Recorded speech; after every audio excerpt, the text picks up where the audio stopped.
Hello everyone, good afternoon each and everyone.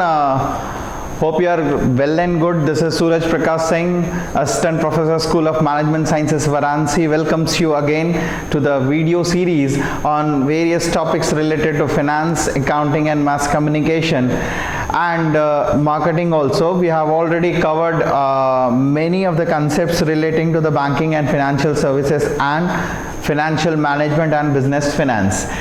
In the previous classes, if I want to remind you regarding that, we have already completed the capital budgeting techniques, in which we have already covered the traditional methods.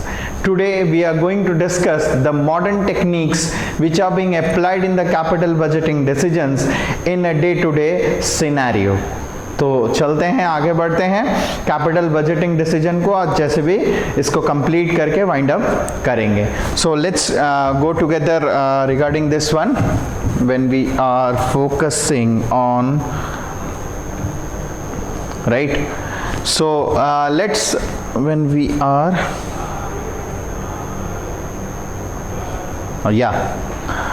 so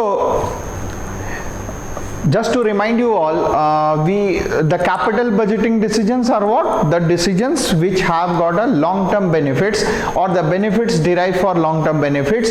For that purpose, we have to be very particular regarding our decision-making process, and that decision-making process is very much based upon these techniques.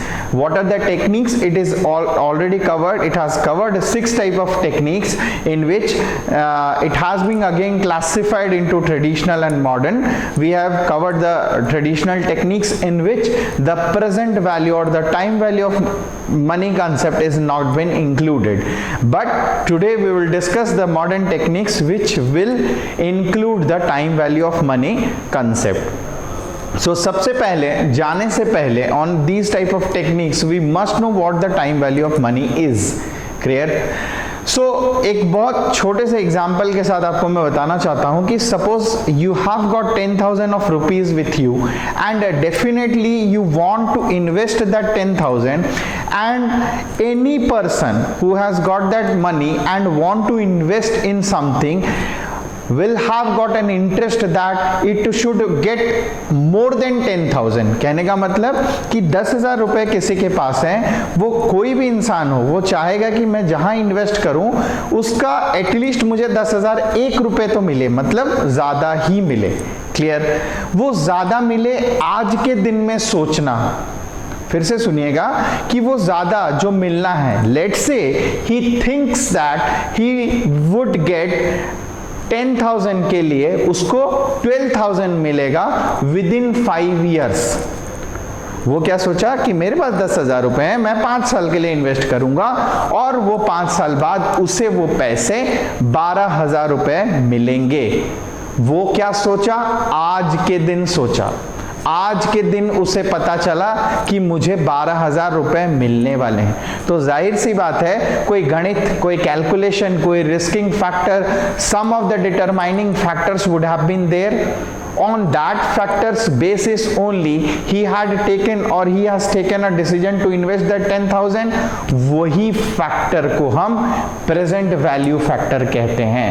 ध्यान से सुनिएगा कि future के value को जो हमें मिलना है या होगा, आज के वैल्यू और आज के दिन हम उस वैल्यू को जान जाएं, that is called time value of money.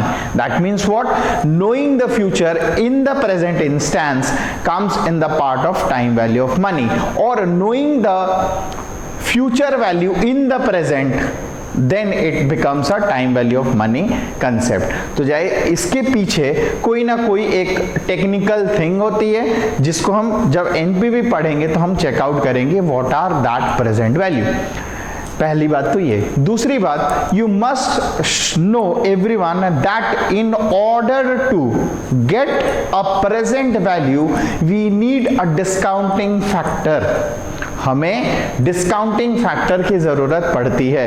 वो डिस्काउंटिंग फैक्टर के टेबल होते हैं, वो फिक्स हैं. दैट हाँ, उसके इंटरेस्ट और डिस्काउंटिंग फैक्टर फिक्स हैं। कहने का मतलब पहली बात, एनपीवी के बारे में अगर हम बात करना चाहेंगे, अगर हम एनपीवी के बारे में बात करना चाहेंगे, देन जस्ट अ सेक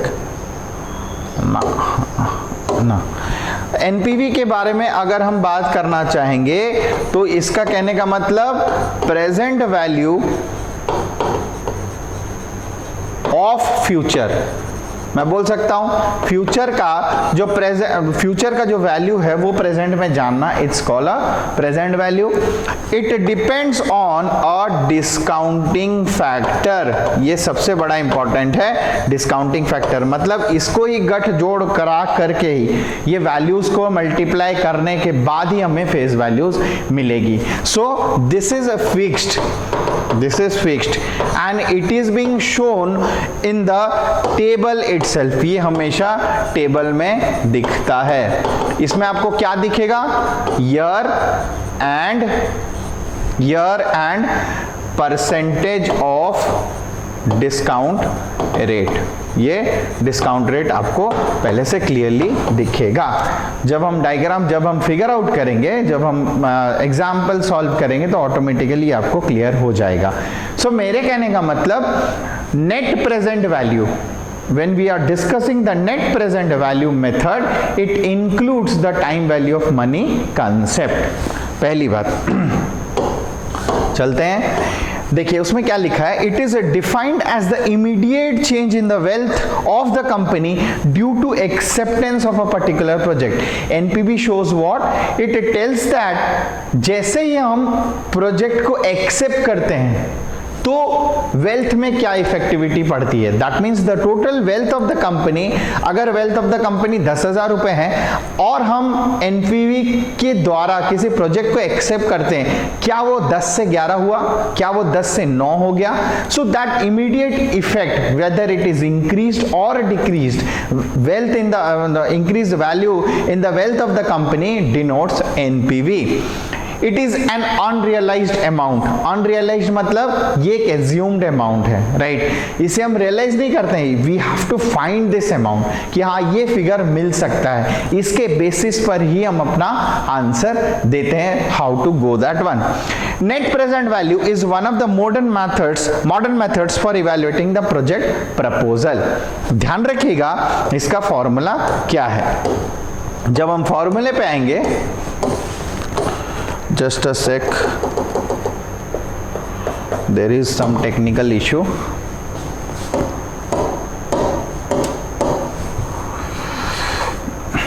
अरे यार, right, just a sec, hold a sec for, right, there was some technical, sorry for that one, right। so net present value के बारे में जब फॉर्मूला हम पढ़ेंगे तो फॉर्मूला हुआ है उसका कि सीधे सीधे कैश आउटफ्लो, यानी जो हम पैसे स्टार्टिंग में लगाते हैं, करेक्ट, उसको माइनस कर देंगे किससे, sorry, total summation of present value of cash inflows over the life of the project minus present value of cash inflow. सीधा सीधा हिसाब किताब है कि आप क्या कीजिए, सीधे सीधा हिसाब किताब है कि आप क्या कीजिए,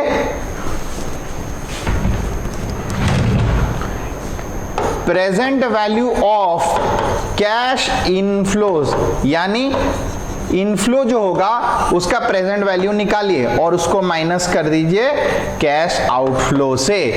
ये गिवन होगा क्वेश्चन में, ये कैश इनफ्लो जो है ये गिवन होगा, just we have to find out the present value.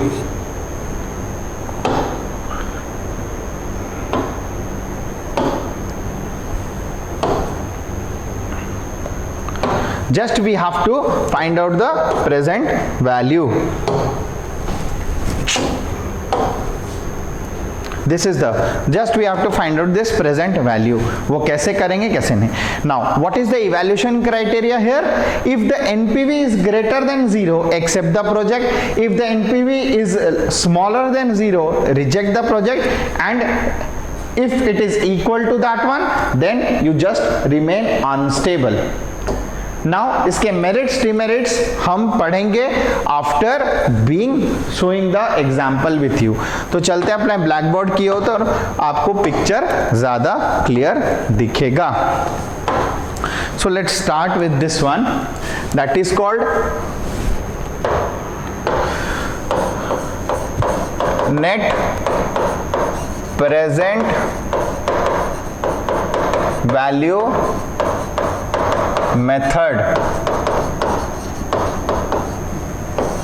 This is what immediate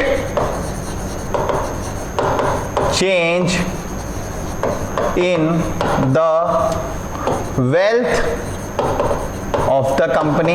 मैंने आपको बताया है कि ये एक इमीडिएट चेंज है in the wealth of the company, right. Based on time value of money and discounting factor is required.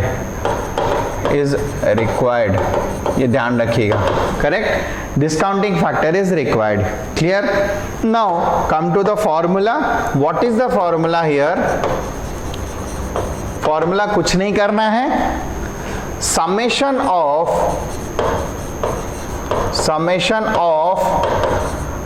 Present value of cash inflow.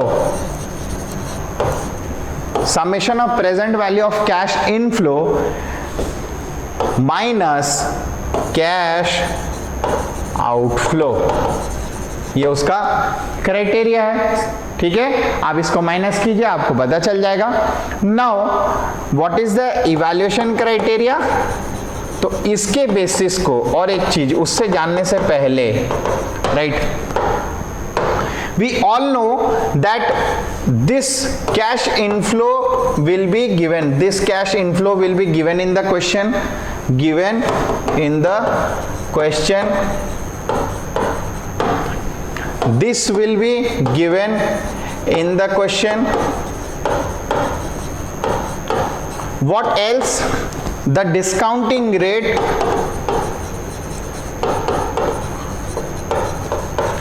and the life of the project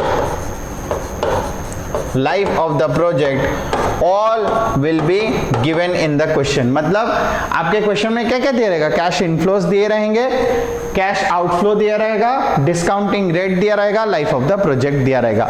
कोई कोई question में discounting value याद रखनी पड़ती है, या फिर maximum time questions जो डिस्काउंटिंग रेट के आते हैं वो 10% होती हैं. तो आप हमेशा कभी भी प्रॉब्लम को सॉल्व कीजिएगा, या फिर मान लीजिए क्वेश्चन में नहीं देता है तो एटलीस्ट 5 इयर्स के वैल्यू ऑन 10% याद रखिएगा. उसका कहने का मतलब और तात्पर्य हम बताएंगे आपको कि कैसे क्या करना है. So what is the evaluation criteria है, जैसे मैंने आपको बताया.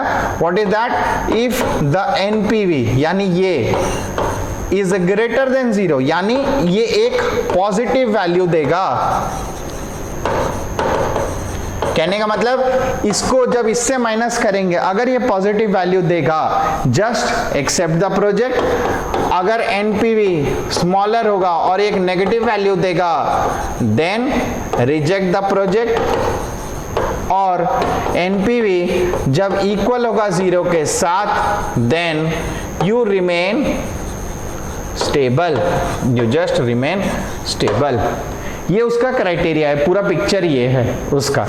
ठीक है, चलते हैं आगे. फॉर्मूले पे अगर हम एक प्रॉब्लम करना चाहेंगे तो चलते हैं डायरेक्टली प्रॉब्लम करते हैं, कैसे उसको सॉल्व करना है.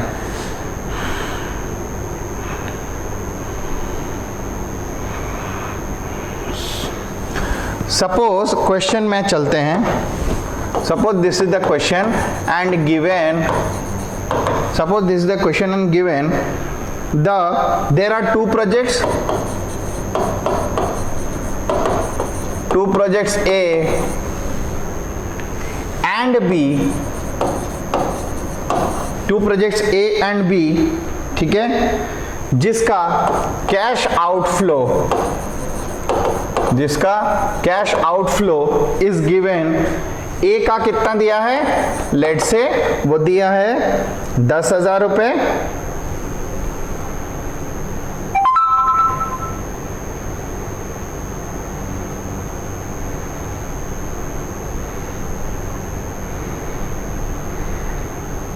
Just a sec, right,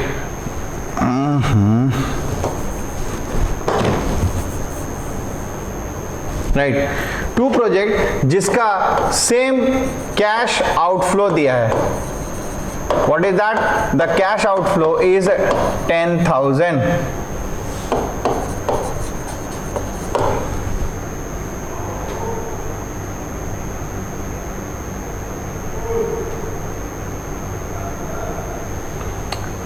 is same. Now the inflows given for project A, the inflows given for project A for 3 years at 10% discount rate, at 10% discount rate. ये ए का है, सिर्फ ए का अगर वैल्यू देखना चाहेंगे तो ए का फर्स्ट ईयर का, बी सॉरी ए का फर्स्ट ईयर, सेकेंड ईयर और थर्ड ईयर में वैल्यू आ रही हैं। सपोज एक का फर्स्ट ईयर में इनफ्लो आया 2,000 रुपए, सेकेंड ईयर में 3,000 रुपए और थर्ड ईयर में 4,000 रुपीज। बी का उसी तरीके से इनफ्लोज हैं, फर्स्ट ईयर में आया है 6,000, सेकेंड ईयर 5,000 और थर्ड ईयर लेट्स से 4,000। ठीक है, ध्यान से सुनिएगा, प्रोजेक्ट ए और बी का जो कैश आउटफ्लो है वो दोनों में ही 10,000 है, यानी हमको प्रोजेक्ट ए लेना है या प्रोजेक्ट बी लेना है, उसके इनफ्लोज को चेकआउट करना है और देखना है कि हाँ कौन सा प्रोजेक्ट को लेंगे जब इनफ्लोज में फर्क होंगी। तो इनफ्लो गिवन प्रोजेक्ट का इनफ्लो, प्रोजेक्ट ए का इनफ्लो है फर्स्ट ईयर में 2,000, 3,000, 4,000 और एक बार सिचुएशन 1 है, दिस इज सिचुएशन 1,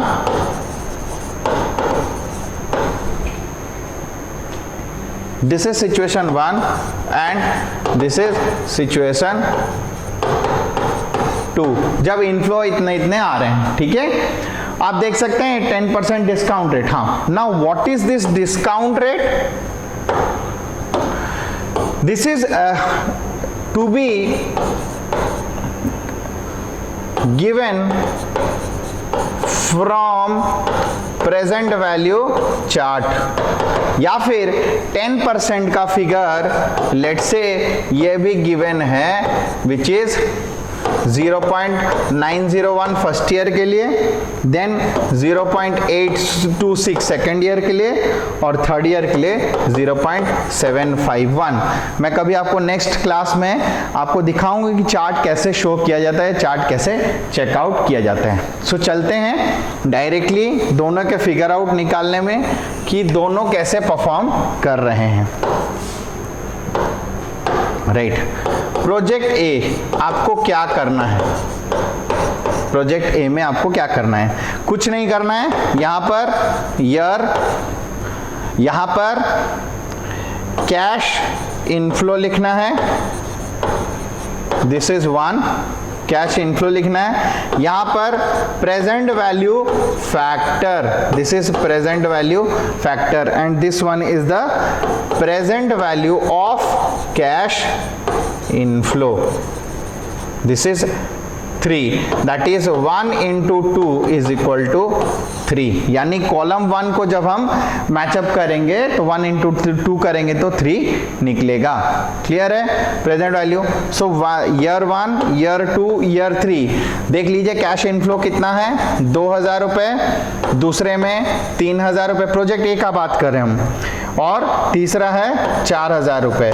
आप देख सकते हैं present value factor already given है, दैट इज 0.909, 0.826, 0.751।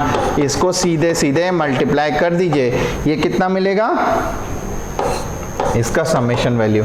ये मान लीजिए एक का निकला है 1818, ठीक है, ये जब आप मल्टीप्लाई करेंगे तो आपको पता चलेगा this is 2478 and last one is 3004। हमको क्या करना है, इसका समेशन निकालना है, that's why it has given as a summation, ठीक है, दिया हुआ है। इसको ऐड अप करेंगे तो इसका वैल्यू निकलेगा 7300, ठीक है। अब आ जाते हैं उसी तरीके से प्रोजेक्ट बी में, एक बार प्रोजेक्ट बी में आते हैं, सेम चीज करेंगे, ईयर लिख दिए, कैश इनफ्लो लिख दिया मैंने, this is column 1, this is present value factor, this is column 2 and this is present value of cash inflow, ये मैंने लिख दिया। सो 1 into 2 is equal to 3, यानी कॉलम 1 को कॉलम 2 के साथ मल्टीप्लाई करेंगे तो 3 मिलेगा।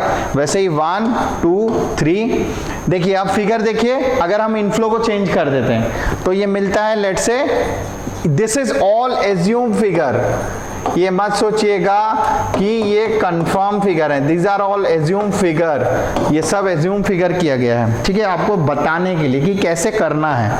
This is 5000 and this is 4000, अगर हम 4000 प्रेजेंट वैल्यू फैक्टर सेम डाल देंगे, 0.909, 0.826, 0.751। जब हम इसको मल्टीप्लाई कर रहे हैं तो आपका वैल्यू निकल रहा है 5454। आप खुद से कीजिए क्योंकि आप एक बार डेस्क पे करेंगे तो आपको पता चलेगा। This is 4130 and this is again 304। आप यहाँ पर टोटल वैल्यू निकलेगा, इसका समेशन वैल्यू निकलेगा 12588।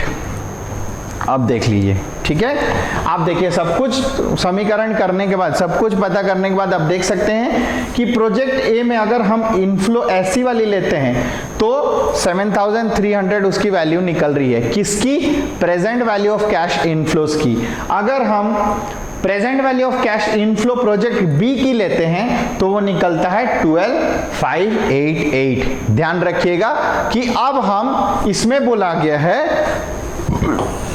अगर हम यहां पर देखेंगे जस्ट टू फाइंड क्या है, which project is better, which project is better, ये हमको आंसर देना है। तो चलते हैं एजम्पशन पे और चलते हैं नेक्स्ट पे, डायरेक्टली देख लेंगे कि क्या करना है। Now this is the interpretation, interpretation. सब पहले आते हैं प्रोजेक्ट ए पे, ये कैसे लिखना है बच्चों ये भी देख लो क्योंकि जरूरी है, ठीक है, आप ऐसे प्रेजेंट करेंगे तो आपको ज्यादा मार्क मिल सकता है। तो हमारा फॉर्मूला के हिसाब से क्या है, present value of cash inflow minus cash outflow, ठीक है। अगर हम वैल्यू पुट करेंगे तो आप देख सकते हैं वैल्यू में क्या है, 7300 माइनस 7000, दिस इज 7300 माइनस 10000, ठीक है। तो ये एक नेगेटिव वैल्यू आएगा, ये नेगेटिव वैल्यू कितना आएगा, 2700 रुपए। This is what, a negative value, और हम इसे नेगेटिव वैल्यू है, ठीक है, सबको समझ में आ रहा है। नाउ प्रोजेक्ट ए अगर हम देखेंगे, प्रोजेक्ट बी हम देखेंगे तो सेम उसमें कितना निकला है, 12588, जो आप देख सकते हैं यहां पर, दिस इज व्हाट 12588। तो उसको माइनस जब कर देंगे 10,000 रुपए से तो वो एक पॉजिटिव वैल्यू देगा 2588 का, which is a positive value. ठीक है, जब आपको दिख रहा है कि एक का नेगेटिव वैल्यू एक का पॉजिटिव वैल्यू है, आप जब इवैल्यूएशन क्राइटेरिया पर जाएंगे तो आप देख सकते हैं कि जब एनपीवी एक पॉजिटिव वैल्यू देगा या फिर उसका वैल्यू 0 से ज्यादा होगा, then you accept the project. तो सीधा सीधा बात है, इसमें जब वैल्यू पॉजिटिव दे रहा है, इसमें नेगेटिव दे रहा है, तो हम एक्सेप्ट कौन सी करेंगे? प्रोजेक्ट बी को। तो आज चल दिए सीधा सीधा आंसर लिख देते हैं। Since project B gives a positive value और net, this is all, ये NPV है, this is NPV और NPV और net present value is greater than 0, hence we will accept the project B. This is the answer. Question में मतलब आपको ऐसे ही बोला जाएगा कि दो प्रोजेक्ट दिया रहेगा जिसके इनफ्लोज अलग अलग तरीके के दिए रहेंगे, आपको बताना है कि आप प्रोजेक्ट को एक्सेप्ट करेंगे या रिजेक्ट। मेरे ख्याल से आपको बहुत क्लियर तरीके से पता चल गया होगा कि कुछ नहीं करना है, प्रेजेंट वैल्यू के फैक्टर जो है उसको निकालने हैं, उसको मल्टीप्लाई करना है किसके साथ? कैश इनफ्लोस के साथ। वो मिल जाएगा आपको क्या? Present value of cash inflow, उसको डायरेक्टली माइनस कर दीजिए कैश इनफ्लोस से, सॉरी कैश आउटफ्लो से। सो present value of cash inflows minus cash outflow gives you the net present value. Now what is the interpretation? If the net present value is greater than 0, accept the project. If it is less than 0, reject the project. Or when it is equal, you just remain stable, कि आप कुछ मत कीजिए। सो जाहिर सी बात है, एक बार ये पिक्चर को फिर से देख लीजिए, आपको पता चल जाएगा। सो चलते हैं उसके मेरिट्स और डिमेरिट्स पे और इसे कंप्लीट कर लेते हैं। ठीक है, आप देख सकते हैं मैं पहला ही मेरिट आपको बताया हूं कि इट रिकॉग्नाइजेस,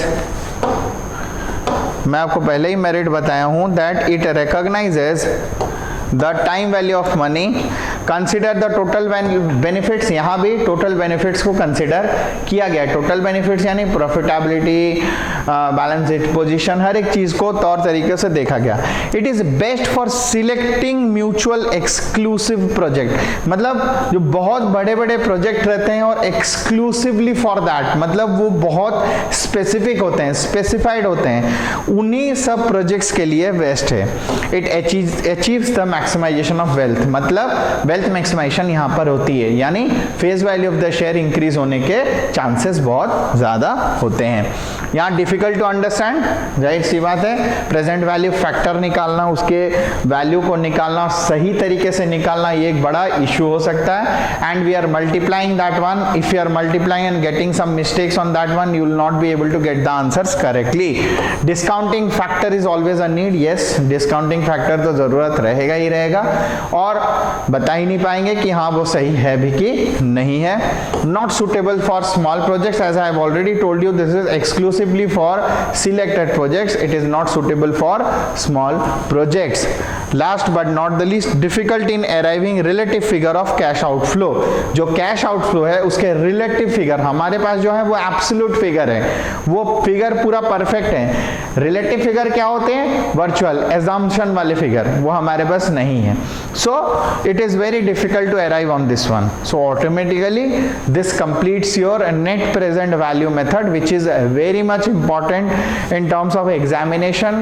Sometime बहुत टाइम में ये क्वेश्चन आती है और ये सॉल्व किया जाना पड़ता है। So thanks a lot for watching this video. Hope you have enjoyed all these things. Stay tuned for the next video. We will complete the next two methods and will complete this total business finance and financial management introduction part. Thanks a lot. Have a good day to everyone. Thank you.